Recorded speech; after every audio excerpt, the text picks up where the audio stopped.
I remember when I first started running, I could not run to the end of the block. I was not built for running. I have very thick legs, I have a very short inseam, I am wide with wide hips, wide shoulders. I was the person that said I'm just not meant to run.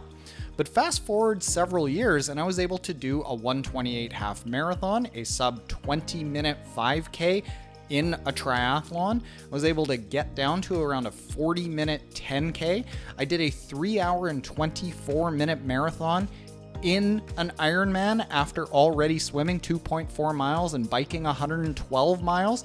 I became a fairly proficient runner, even though running was never natural to me. The thing about it is that it didn't come quickly. It took me about 2 years to be able to figure out how to run smoothly, how to run well, how to run efficiently, how to run without getting injured. And in this video, I'm going to share the biggest thing that you need to do to change your running if you are starting out running and finding that you feel beat up at the end, that it doesn't feel natural, that it doesn't feel enjoyable. We're going to fix all that with one simple drill that will make running much easier for you. What's up, motivators? My name is Taren. When ordinary people want to accomplish something extraordinary in endurance sports, they choose our totally free Motiv training plans. You ready to take on that next big endurance challenge? Let's do it. The best way that I can explain what the issue is that prevents new runners from running well and how to fix that is I'm actually going to draw it. And you're going to see a leaning tower of Pisa over on the side because it explains what the issue is and how we need to fix it. So let's start by drawing a happy little runner here. And what happens with most runners when they start running is they will tend to run and land out front of their center of gravity. So coming down right from underneath the chin, the center of gravity is basically right underneath the torso, and new runners will tend to land out front.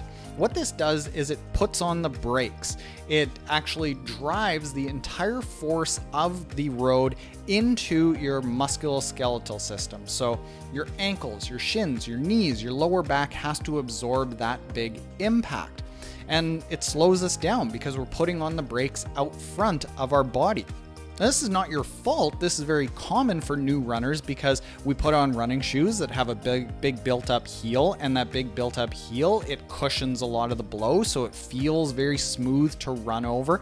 But it actually develops a very, very ineffective, inefficient running stride that causes injury, that slows us down, that makes running very unenjoyable. What we really should be doing is actually landing basically right under our center of gravity. What happens is when we land and we place most of our body weight directly underneath us, what it allows us to do when we do that is just gradually, and this is where the leaning tower comes in, is lean forward at just a very, very slight angle in the direction that we're running, and it will take us forward. So our body weight, instead of being something that we have to overcome and push ourselves over, it's actually going to work in our favor. But it's not enough to just say, well, don't land out front of your center of gravity, because you can still have really bad technique and land roughly under your center of gravity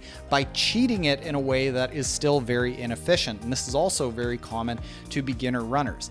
And that is when they fold at the hip. So let's say we are again that new runner. What will tend to happen is people will tend to scrunch forward, stick their bum out, kind of hunch their arms forward, and they are still roughly under their center of gravity, but they're not actually using that momentum to lean forward, not falling forward, using the momentum of our body to actually pull ourselves forward like that leaning tower of Pisa, treating basically everything from your ankles all the way up to your shoulders as one single thing that is falling forward instead of something that is hinged at the middle. We are still basically just up and down.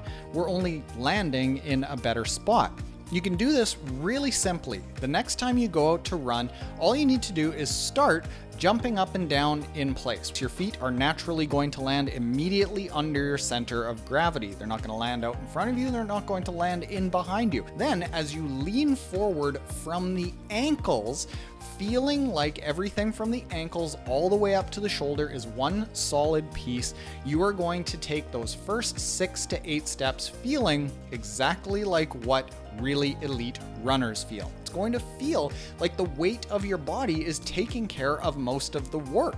And this is where you start to run with very little energy. You're able to run for a long period of time. You're able to build up speed really well and do it all without feeling beat up and getting injured. But it's not enough just to know this and go and do it. What we recommend is following a Learn to Run training program. If you're a brand new runner, this is a perfect time to start. It takes about 3 weeks. If you are an existing runner and you still feel like running beats you up, still take these 3 weeks and relearn how to run.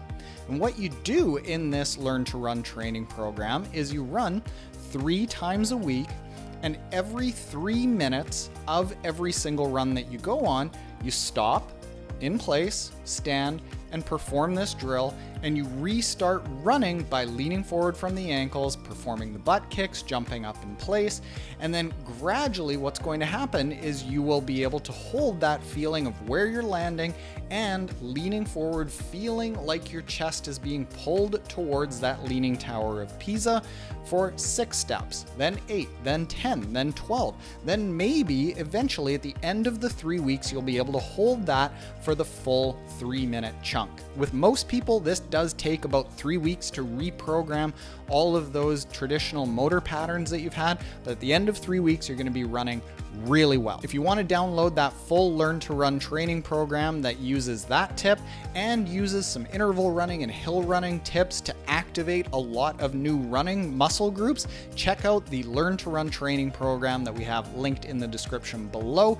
It's on our website, it's free for you, and if you want to eventually move on to a 5K, 10K, half marathon, even a full marathon, check out our Mottiv training app, which is totally free for you to use, and it'll guide you from where you are right now to where you want to be. Later, motivators.